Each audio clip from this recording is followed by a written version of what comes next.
Welcome to Clinical Diagnosis, and this is third video of Vital Signs. Previous जो videos थे हमारे उसमें vital science के मैंने दो चीज़ें पढ़ाई।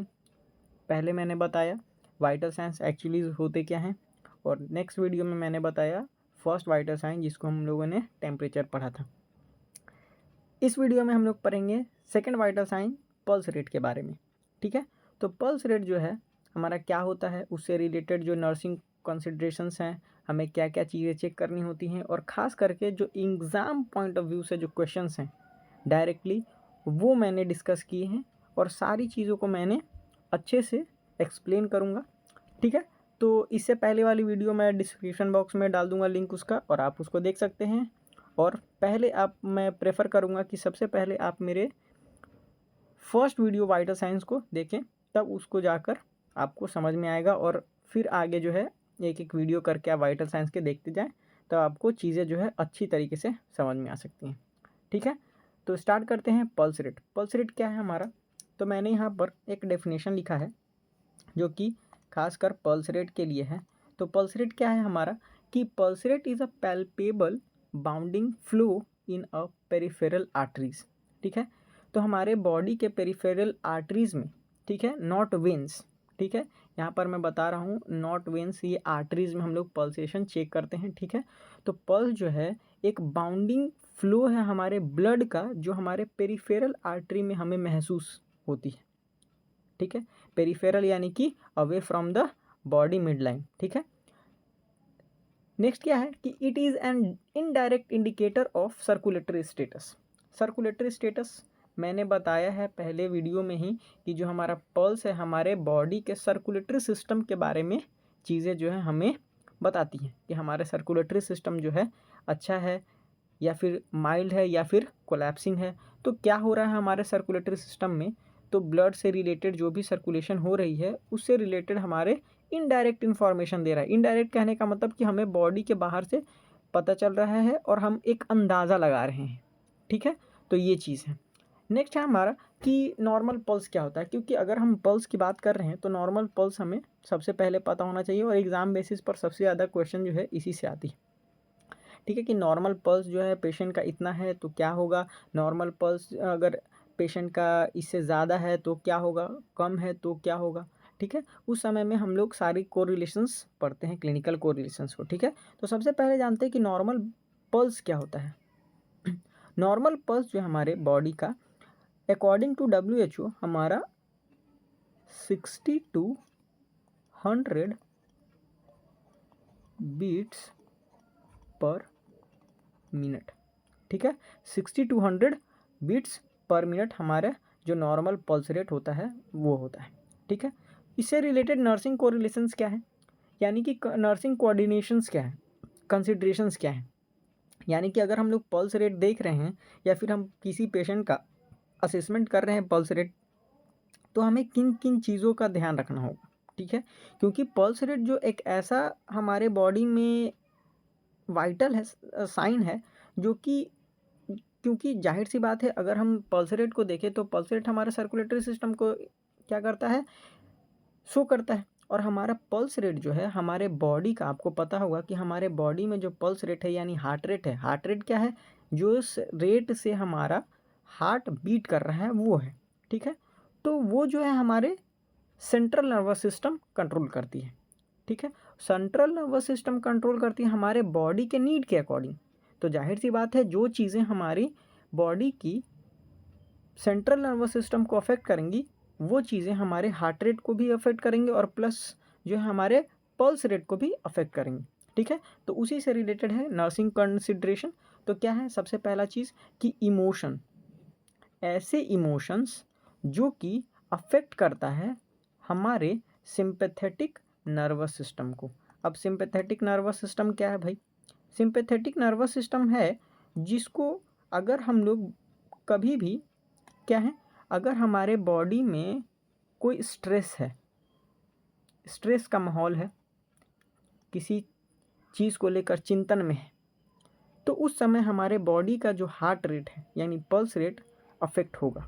जैसे कि अगर हम एंग्जाइटी में हैं और फियर में हैं, हमें डर लग रहा है या फिर आगे की चीज़ों को सोचकर हम घबरा रहे हैं, क्या होगा अगर एग्ज़ाम में कुछ अच्छा नंबर नहीं आया तो, ठीक है, या फिर किसी को कोई बात कहनी है उस समय, या फिर पेशेंट जो है घबरा रहा है किसी बात को कहने से कि हाँ मेरे जो हालत है ये किस वजह से है, या फिर मेरी गलती है या फिर किसी और की गलती है।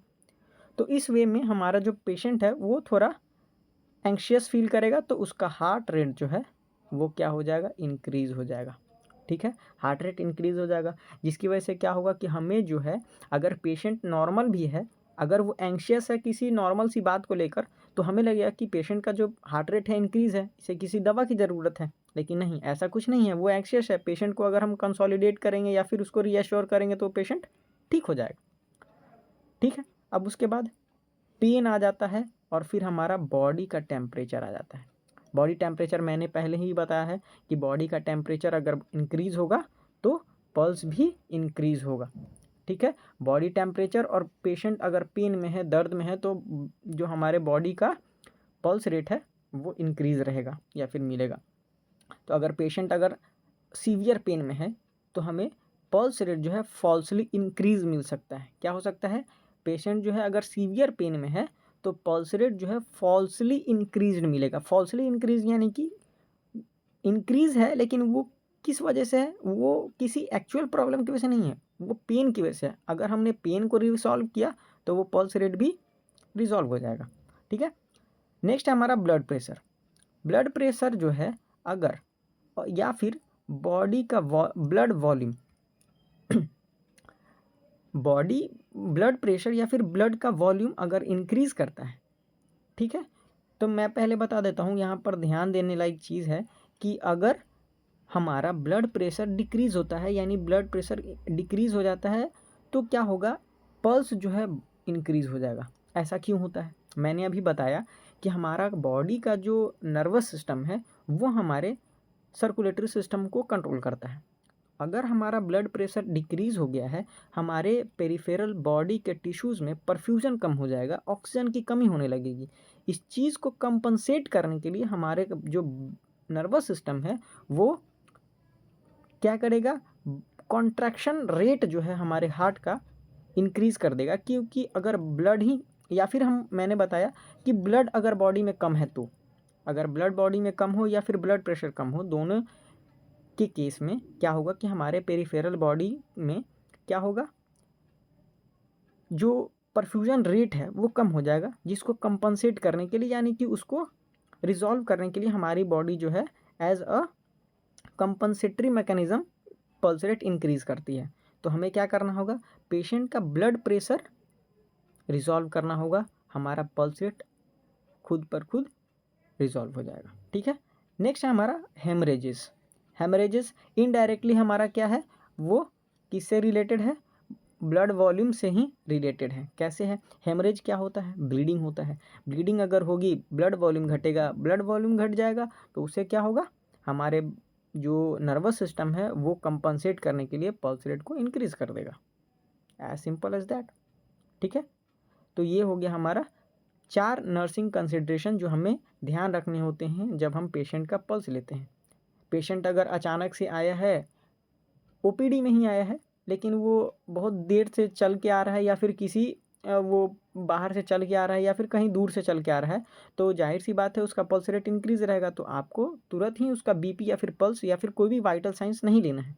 पेशेंट को पहले रिजॉल्व कीजिए, बैठाइए 5 मिनट, उसके बाद उसका पल्स रेट या फिर वाइटल साइंस चेक कीजिए, ठीक है। यह है नर्सिंग कंसिडरेशन, ठीक है।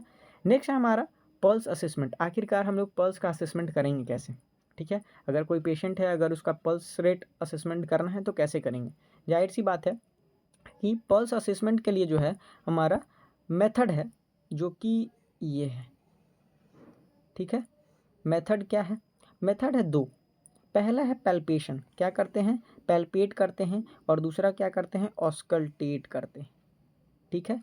पैल्पेशन का मतलब क्या होता है, पैल्पेशन का मतलब होता है हम क्या कर रहे हैं, पेशेंट को सुपरफिशियली फील कर रहे हैं, ठीक है।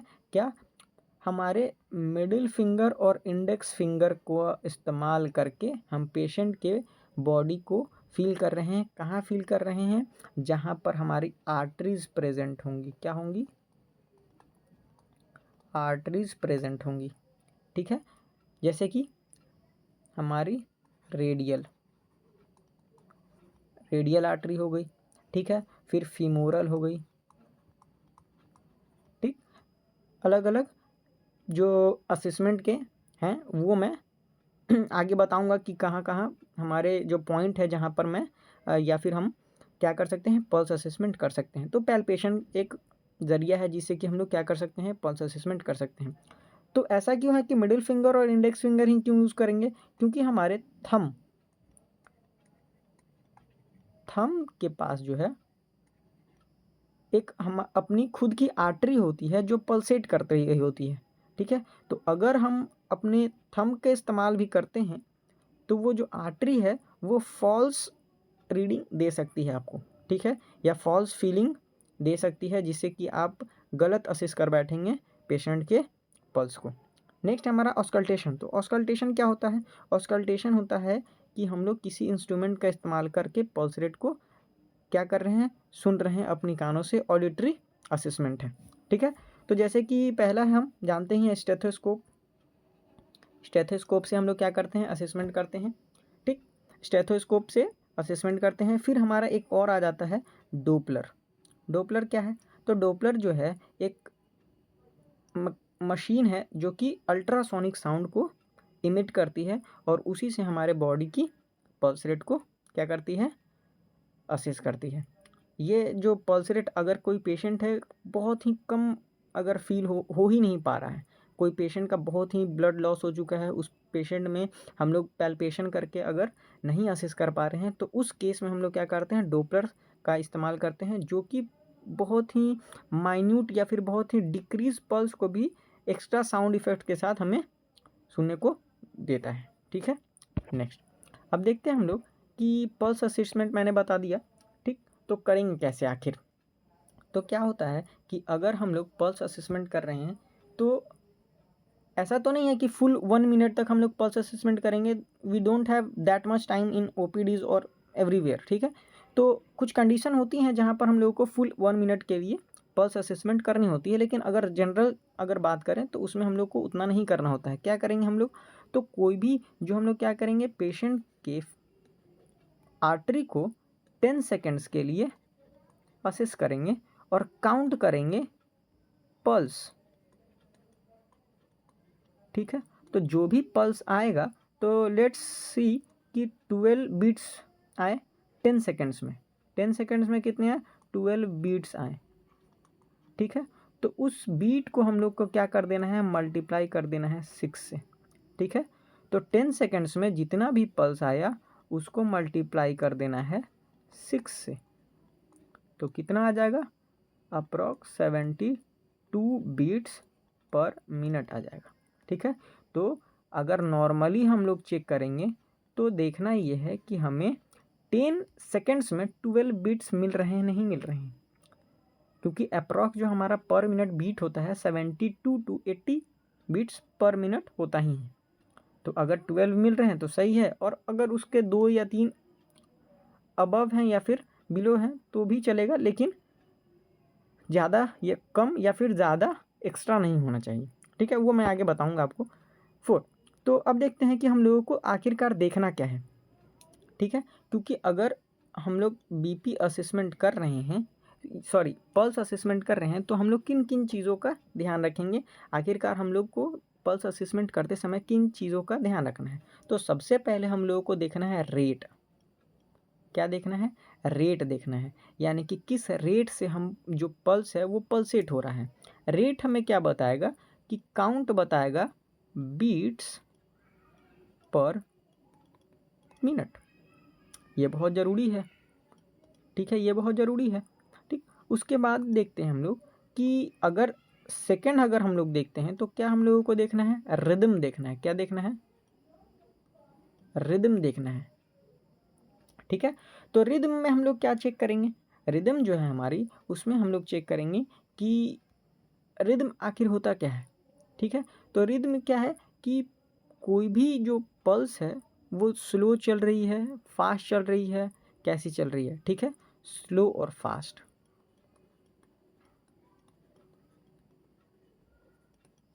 ठीक है, अब थर्ड क्या देखेंगे हम लोग, स्ट्रेंथ देखेंगे। ठीक है, ये सारी चीज़ें हमें साइमल्टेनियसली एक ही साथ पल्स लेते समय ही चेक करनी है। बीट्स भी चेक करना है, ये भी देखना है कि रिदम कैसा है, स्लो है या फास्ट है। ठीक है, स्ट्रेंथ भी देखना है। ठीक है, स्ट्रेंथ यानी कि बाउंडिंग है, बाउंडिंग पल्स है या फिर वीक है। ठीक, तो ये भी हमें देखना होगा कि आखिरकार स्ट्रेंथ कैसे है। ठीक, तो स्लो फास्ट से ये पता चल जाएगा कि पेशेंट का जो हार्ट रेट है वो कैसा है। बाउंडिंग और वीक से हमें पता चल जाएगा कि बॉडी में जो ब्लड वॉल्यूम है, वॉल्यूम क्या है हमारा। ठीक है, वो हमें पता चल सकता है। अगर वीक पल्स है तो हो सकता है पेशेंट शॉक में है। बाउंडिंग है, हो सकता है फ्लूइड ओवरलोड हो गया है। ठीक है, या फिर हार्ट में कुछ एक्सटर्नल प्रॉब्लम्स भी हो सकते हैं। ठीक है, तो एक और चीज़ है कि अगर हम पल्स असेसमेंट कर रहे हैं तो नोट क्या है इसमें, हम लोगों को क्या चीज़ का ध्यान रखना है कि कार्डियक मेडिकेशन अगर पेशेंट को चल रही है तो क्या करेंगे, करेंगे हम लोग कि पल्स को फुल 1 मिनट तक असेस करना है। जैसे कि मैंने पहले बताया कि पेशेंट के पल्स को 10 सेकेंड तक कीजिए और उसको जो भी रिजल्ट आता है उसको मल्टीप्लाई कर देना है 6 से, और ये हमारा हो जाएगा फाइनल हार्ट रेट या फिर पल्स।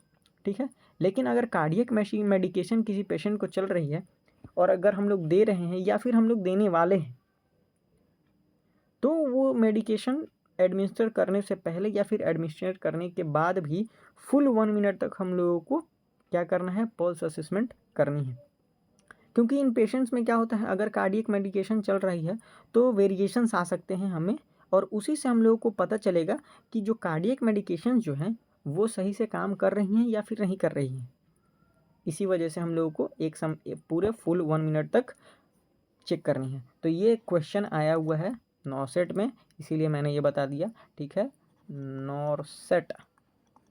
ठीक है, चेक करेंगे। उसके बाद रेट हम लोग देखते हैं। सबसे पहले हम लोग मैं क्या बताया, रेट। तो रेट क्या होता है, तो रेट हम लोग देखेंगे कि बीट्स पर मिनट कितना हम लोगों को मिल रहा है। तो सबसे पहले देखेंगे नॉर्मल जो है रेट जो है 62, मैंने बताया 100 बीट्स पर मिनट। ठीक है, अब हम लोग देखते हैं कि अगर एबनॉर्मलिटीज़ आ रही हैं पल्स रेट में तो क्या होगा। अगर एबनॉर्मलिटीज़ इनटू रेट है ना, तो रेट में अगर एबनॉर्मलिटीज़ आ रही हैं तो क्या आएंगी, दो आएंगी। पहली आएंगी ब्रैडीकार्डिया, ठीक है, और दूसरी आती है टैकीकार्डिया। अगर पल्स रेट इंक्रीज़ हो जाता है, क्या हो जाता है, इंक्रीज़ हो जाता है, सॉरी जस्ट अ सेकेंड, अगर पल्स रेट डिक्रीज़ हो जाता है तो हम लोग उसे ब्रैडीकार्डिया बोलते हैं, और इंक्रीज़ हो जाता है तो उसे हम लोग क्या कहते हैं, टैकीकार्डिया कहते हैं। क्या कहते हैं, टैकीकार्डिया कहते हैं।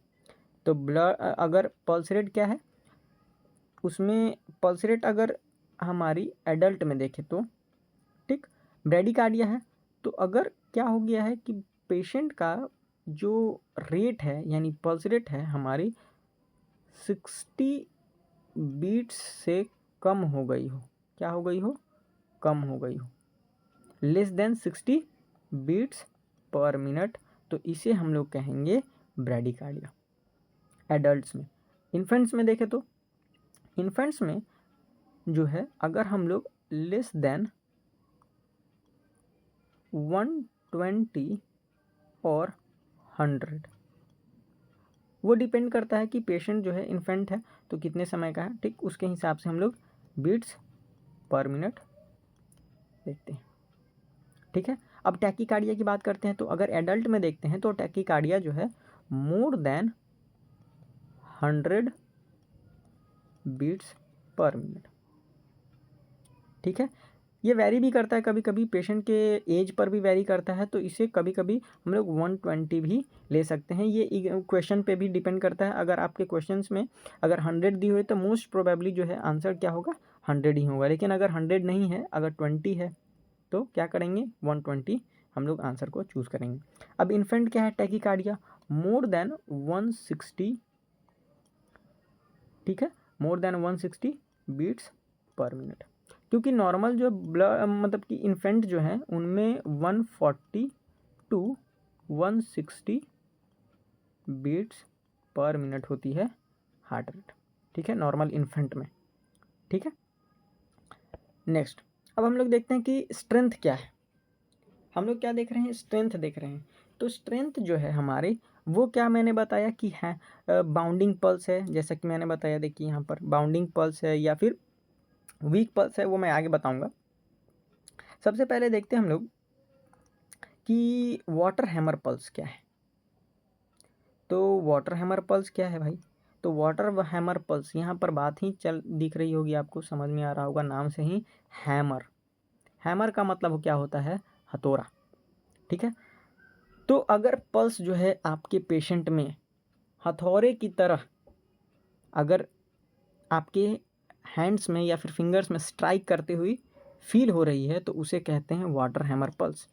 एग्जाम क्वेश्चन, कोराइजन पल्स और कोलैप्सिंग पल्स को और क्या कहते हैं, वाटर हैमर पल्स कहते हैं। क्या कहते हैं, water hammer pulse, Corrigan pulse and collapsing pulse, ठीक है।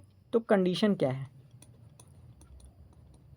कंडीशन क्या है जिसमें कि हमें वाटर हैमर पल्स और क्या दिखेगा, कोराइजियन पल्स और कोलैप्सिंग पल्स। तो कंडीशन है एओर्टिक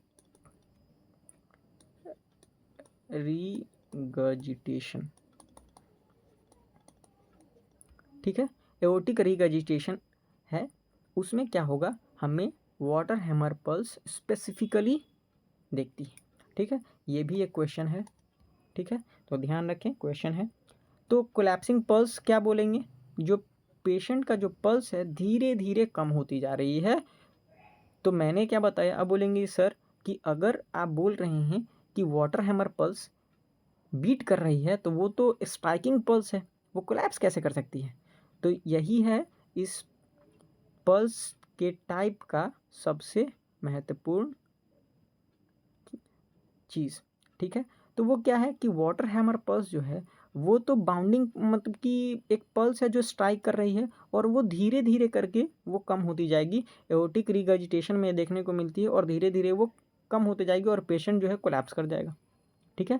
तो अगर कभी भी अगर वाटर हैमर पल्स किसी पेशेंट में स्ट्राइक होता है या फिर असेस करते हैं, तो may be it's a emergency, ठीक है।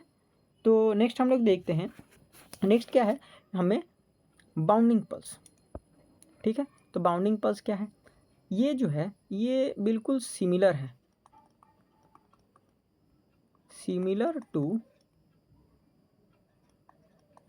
Collapsing pulse. कोलैप्सिंग पल्स के सिमिलर ही हैं, बिल्कुल उसी की तरह है, ठीक। ये जो है, लेकिन यहाँ पर क्या होता है कि जो similar to collapsing pulse but not collapsing, but not collapsing, ठीक है। ये पल्स जो है हमारी कोरेजियन पल्स की तरह ही होगी, लेकिन वो कोलैप्स नहीं करेगी, वो फर्दर क्या होगा, bounding pulse, water hammer pulse बार बार आपको फील होगा कि वो पेशेंट का जो हार्ट रेट है या फिर जो पल्स है वो हमें स्ट्राइक कर रही है फिंगर्स में, वो आपको पता चलेगा, लेकिन कोलैप्स नहीं होगी, वो धीरे धीरे करके कम नहीं होगी, ठीक है। ये है इसमें दूसरी चीज़, ठीक है। अब हम लोग देखेंगे कि क्या ऐसी चीज़ें हैं या फिर कौन सी कंडीशन है जिसमें हम लोगों को बाउंडिंग पल्स देखने को मिलेगा, जो कि आती है क्वेश्चंस में, ठीक है। तो हम लोग देखेंगे, ये नॉर्मल कोई भी अगर एग्जर्शन वाला काम करते हैं, यानी कि एग्जर्शन वर्क करते हैं, एक्सरसाइज करते हैं, क्या करते हैं, एक्सरसाइज करते हैं, या फिर एंग्जाइटी, जैसा कि मैंने पहले बताया, एंग्जाइटी क्या है, एंग्जाइटी में अगर पेशेंट है तो उसमें आपको क्या देखने को मिलेगा, उसमें आपको बाउंडिंग पल्स देखने को, एंग्जाइटी हो गया, फिर आपको अनीमिया, अनीमिया में, ठीक है, ओके। उसके बाद या फिर एक और है जो हम लोगों को ज़्यादा ध्यान देने की ज़रूरत है, इसमें हार्ट ब्लॉक। हार्ट ब्लॉक एक कंडीशन है, उसको मैं बहुत ही सिंपल वर्ड में बताता हूँ। ये हमारा है हार्ट, ठीक है। तो अगर एसे नोड, एवी नोड, उसके बाद हमारे बर्नर ब्रांचेज और परकिंज फाइबर जो हैं, अगर एवी नोड से एसे नोड से एवी नोड आ रहा है कोई भी हमारा नर्व कंडक्शन, ठीक है। लेकिन क्या होता है कि एवी नोड जो है डिले सेंटर है, और वो डिले सेंटर जो है वो कुछ ज़्यादा ही डिले कर देता है, और हमारा जो पल्स है वो यहाँ तक हमारे कार्डियक क्या है मायोकार्डियम तक नहीं पहुँच पाती है। तो यहाँ पर क्या हो गया, हार्ट जो है ब्लॉक हो गया है, जिसकी वजह से फर्दर जो है नर्व इम्पल्सेस आगे नहीं पहुँच पा रही हैं, जिसकी वजह से क्या होगा, हार्ट जो है ब्लॉक हो गया, ठीक है। तो ये है हार्ट ब्लॉक, ठीक। तो कहाँ कहाँ देखने को मिलेगा बाउंडिंग पल्स, एक्सरसाइजेज में देखने को मिलेगा, हार्ट ब्लॉक में देखने को मिलेगा, ठीक है। अब नेक्स्ट देखते हैं bigeminal pulse, one of the most important questions, ठीक है। बाईजेमिनल पल्स क्या होता है, ये होता है इरेगुलर रिदम, ठीक है, इरेगुलर रिदम होती है, ठीक है। इसमें और क्या देखने को मिलेगा, every other beat comes early, ठीक है, which fails to be felt, ठीक है। इसको ज़रा ध्यान से सुनिएगा कि हर जो बीट आ रही है, ठीक है, every other beat comes early which fails to be felt, यानी कि जो बीट हमें सुनाई दे रही है या फिर महसूस हो रही है, वो तो महसूस हो रही है, लेकिन उसके आगे आने वाली जो बीट है वो अपने समय से पहले ही आ जा रही है, तो हम उसे मिस कर देंगे, ठीक है। क्योंकि मैंने क्या बताया आपको, रेट देखना है और रिदम देखना है। तो आपने क्या देखा, रेट देखा, रिदम देख रहे हैं, तो 1 2 3 4, और अगर जो 1 आपने काउंट किया है उसी समय 2 भी आ जाए तो आपको समझ में नहीं आएगा कि 1 हमने काउंट किया या 2 काउंट किया। तो हमने उसको 1 ही काउंट किया है जो कि 2 था, और अगर हमने 2 को काउंट किया तो वो 3 था। तो ये जो है हमारा अर्ली जो आ जाता है बीट, उसी को हम लोग कहते हैं बाईजेमिनल पल्स, ठीक है। यानी कि 2 पल्स को हमने एक काउंट किया है। तो ये कौन से कंडीशन में, क्योंकि ये क्वेश्चन है इसीलिए ये थोड़ा अजीब सा है, ठीक है, और ये इम्पॉर्टेंट है क्योंकि ये एक बहुत ही ज़्यादा इम्पॉर्टेंट केस में आती है, देखने को मिलती है, एमआई मायोकार्डियल इंफार्क्शन, ठीक है, मायोकार्डियल इंफार्क्शन में देखने को मिलता है, ठीक है। या फिर one of the most discuss topic in NORCET exam, digoxin toxicity,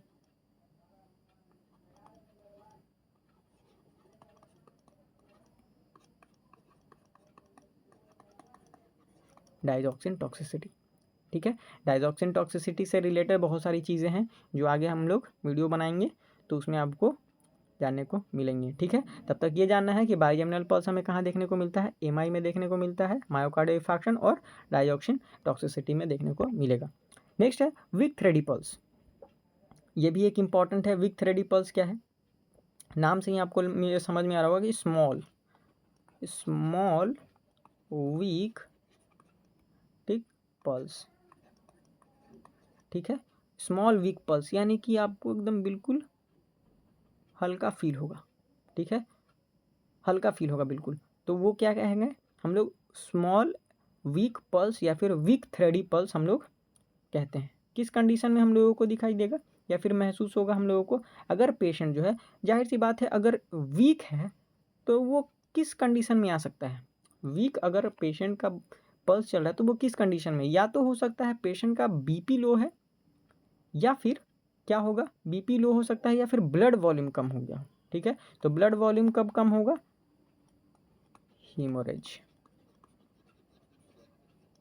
haemorrhage में, ठीक है, फ्लूइड फ्लूइड लॉस के कंडीशन में हमें ये दिखाई देगा। ठीक है, फ्लूइड लॉस कब होगा? डायरिया हो गया, वोमिटिंग हो गया, ठीक है, तो या फिर लो बीपी। ठीक है, लो बीपी में हमें ये देखने को मिल सकता है, वीक थेरेडी पल्स। ना फर्दर क्या है? Paradoxical pulse, one of the important. ठीक है, तो पैराडॉक्सियल पल्स क्या होता है मैं बता रहा हूँ, लिख देता हूँ। Pulse wave differ with respiration.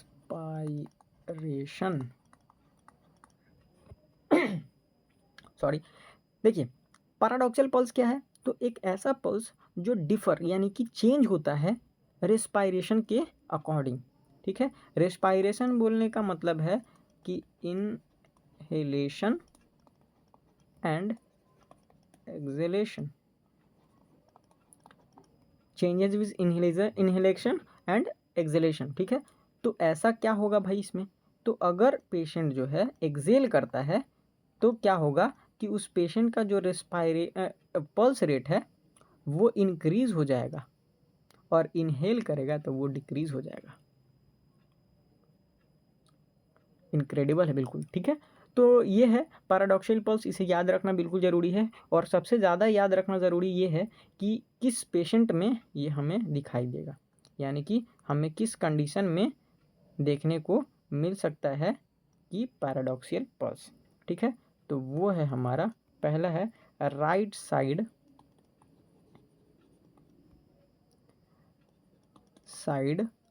Heart failure.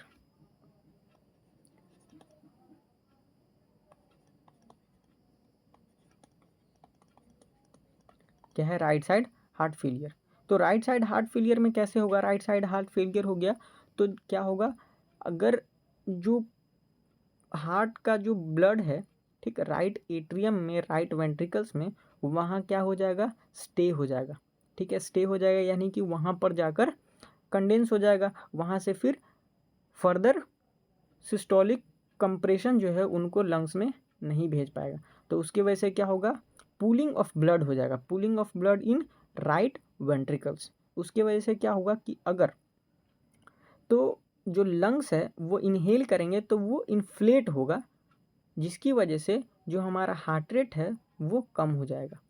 और जब हम एक्सहेल करेंगे तो हमारा जो हार्ट पे जो हमारा जो प्रेशर है जो बन रहा था इंस्पायरेशन या फिर इनहेलेशन की वजह से, वो डिक्रीज होता है और फर्दर इंक्रीज इन पल्स हमें देखने को मिलता है। तो एक्चुअली जो है ये हमें कार्डियक मॉनिटर पे अच्छे से दिखाई देता है, हमें नॉर्मली जो है पल्सेशन पे ऐसे ज़्यादा पता नहीं चलेगा, लेकिन कभी कभी हमें पता चल सकता है। ठीक है, अगर हम लोग इसे ध्यान से असेसमेंट करें तो। एक और क्या कंडीशन है? हार्ट अगर डैमेज है, डैमेज एमआई में भी ये देखने को मिल सकता है। हार्ट मसल्स अगर डैमेज हो गए हैं या फिर राइट साइड एट्रोफी हो गया है, राइट हार्ट एट्रोफी, तो उसमें भी हम लोगों को देखने को हाइपर एट्रोफी हो गया है तो उसमें भी हम लोगों को देखने को मिल सकता है। ठीक है, नेक्स्ट है, ये भी one of the important question है, नॉसेट में आया हुआ है, पल्स डेफिसिट क्या होता है? ठीक है, तो पल्स डेफिसिट क्या है? ये बिल्कुल नॉर्मल है। ठीक, तो हम लोग देखते हैं कि एपिकल पल्स,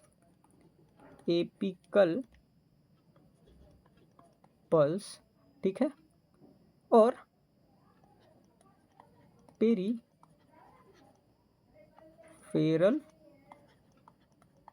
पल्स। हमारे एपिकल पल्स यानी कि हार्ट का जो एपेक्स है वहाँ से अगर हम लोग क्या कर रहे हैं? ऑस्कल्टेट कर रहे हैं, यानी कि हमारे लेफ्ट फिफ्थ इंटरकोस्टल मसल्स के पास अगर हम लोग क्या कर रहे हैं?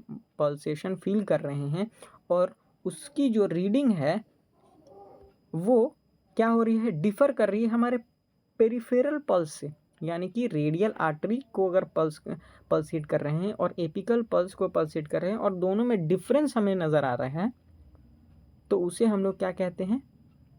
Pulse deficit. ठीक है, तो डिफरेंस बिटवीन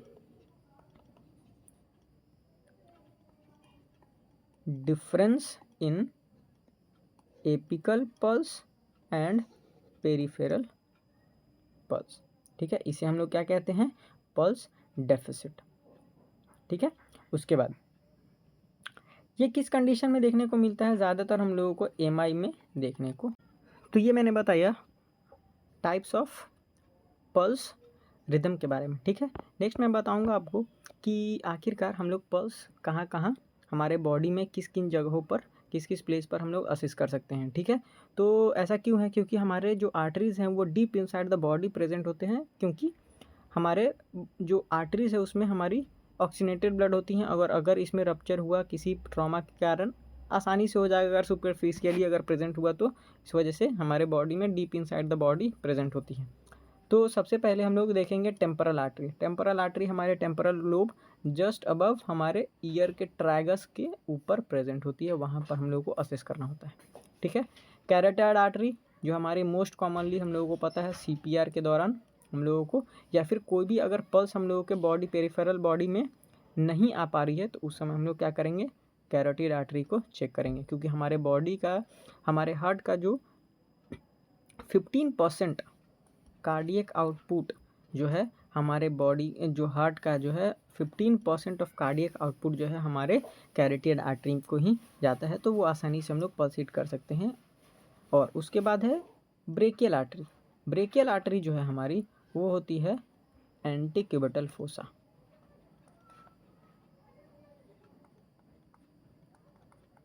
एंटीक्यूबिटल फोसा। ठीक है, एंटीक्यूबिटल फोसा में प्रेजेंट होती है, वहाँ पर हम लोग असिस्ट कर सकते हैं। रेडियल पल्स जो है हमारे थंब के अलोंग जो आर्टरी होती है उससे हम लोग असिस्ट करते हैं। ठीक, एपिकल पल्स कहाँ करेंगे, तो हम एपिकल पल्स को लेफ्ट 5th इंटरकोस्टल स्पेस में असिस्ट करते हैं। ठीक है, उसके बाद आती है फीमरल आर्टरी। फीमरल आर्टरी आपको पता है फीमर बोन के पास में होती है, इंगुइनल एरिया में। ठीक है, फिर पॉप्युलेटियल आर्टरी कहाँ है हमारे, पॉप्युलेटियल आर्टरी जो है हमारी जो पटेलर बोन है उससे पोस्टीरियर होती है, यानी कि हमारे पैर के पिछले हिस्से में, जहाँ से हम लोग flexion and extension of the leg कर सकते हैं। फिर नेक्स्ट है हमारी पेडल। ठीक है, पेडल आर्टरी क्या है, तो इसको हम लोग डोर्सल पेडिस के नाम से भी जानते हैं। तो एग्ज़ाम में आए तो घबराना नहीं है, ये डोर्सल पेडिस जो हमारे अपर पार्ट ऑफ जो है फीट में असेस हो पाएगी। फिर पोस्टीरियर टीबियल कहाँ है, पोस्टीरियर टीबियल हमारे जो साइड वाले जो बोन है जिसको हम लोग क्या कहते हैं, मेलियोलस बोलते हैं, मेलियोलस बोन के जस्ट पोस्टीरियर साइड में जो है ये आर्टरी जो है पल्सेट होती है। तो ये है हमारी साइट ऑफ पल्स असेसमेंट। ठीक है,